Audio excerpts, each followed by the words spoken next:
My name is Tyrell, Hulshof. I'm Schober. And I'm Bomgaars. So for our project, we wanted to see do calves reach 500 pounds faster being fed conventional milk replacer versus absolute colostrum for 14 days.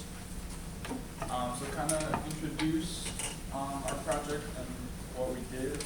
So what was the project? We wanted to see if calves benefited from being fed colostrum and the proteins in the colostrum for longer than just the 24 hours after birth when the gut closes. What did we do? We bought 20 Holstein Angus cross calves and had a control group and a treated group, and then fed the treated group absolute colostrum for 14 days after birth to see how it affected them. And then why it matters, if it does have a difference in the rate of gain and in the health events of the calves, it could be beneficial for producers so that they can capture as much profit and help their bottom line. So what is absolute colostrum?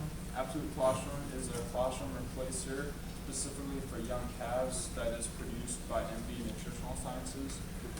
It promotes high energy, increases weight gain, overall health, and the vigor in the calves. Along with that, the product also supplies the calves with 7 to 12 grams of globulin proteins per calf per feeding. So a few objectives of our project was to first calculate the rate of gain and the feed intake to see if the calves on the absolute colostrum really did have a better rate of gain and gained more weight throughout the study. The second objective is to calculate the data and see if the absolute colostrum makes more sense financially, because the product can add as much weight to the calves as you want, but if it doesn't make sense financially, it's not going to be worth it, and it's just a waste of time and resources. And then the third objective that we had was to analyze the score sheets and the health events of calves.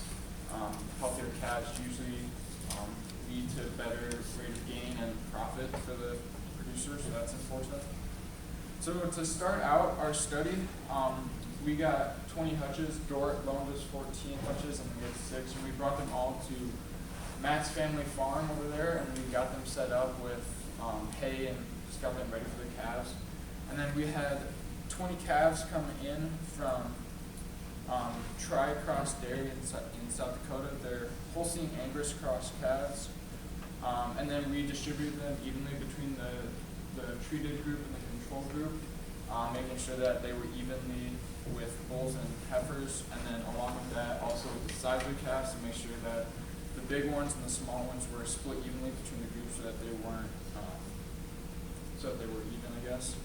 And then right when we got them as well, we gave all 20 calves Nasogen 3 in the nose, and then also coronavirus and Shield 5 in the neck for. So then, like the feeding routine and what we did, we tried to have both groups fed at 7 a.m. In the morning and 6 p.m. at night, and we tried our best at it like that so that they could stay in the routine, but obviously it wasn't always at those times. And then both groups were fed 1 pound of product per feeding. So for the control group, that was 100% milk replacer mixed with 2 quarts of warm water and then fed in a bottle. And then for the treatment group, that was 75 grams of absolute colostrum, and then the rest of that pound was milk replacer, so it still came out to 1 pound of product. And then that again was mixed with 2 quarts of warm water and fed to them. For calf starter, throughout the duration of the project, the calves were fed just calf starter that was purchased from the Kent dealer in Sioux Center here. And the buckets were filled up in the same line every time so that we could track how much feed intake they had. And then once the calves were weaned and brought to the barns, they were fed a whole shell corn mix with oats, pellets, and cotton seeds. And then for the data collection, some of the things that we collected for data was the health scores. We scored the calves every other day. The health events, if they got sick or what happened, they had to be treated. The calf starters, so how much feed intake they had, and then we weighed them 4 times as well. So the timeline of events that this took place, on May 21 is when we received the calves and weighed them for the first time. May 21, through June 4 is how long the treatment calves were on the absolute colostrum. May 21 to July 20 is the full time that they were on milk replacer. June 11 is when they were weighed for the second time. July 20 is when the calves are weaned and then weighed for the third time. July 31, they were moved into the barns out of the hutches, and then November 5 is when they were weighed for a fourth time and sold.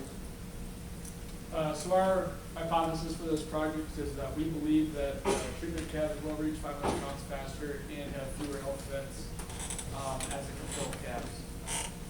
So as Tyrell mentioned before, we did score these calves. All 20 calves were visually scored on eyes, ears, nose, and feces. So if we take a look at this,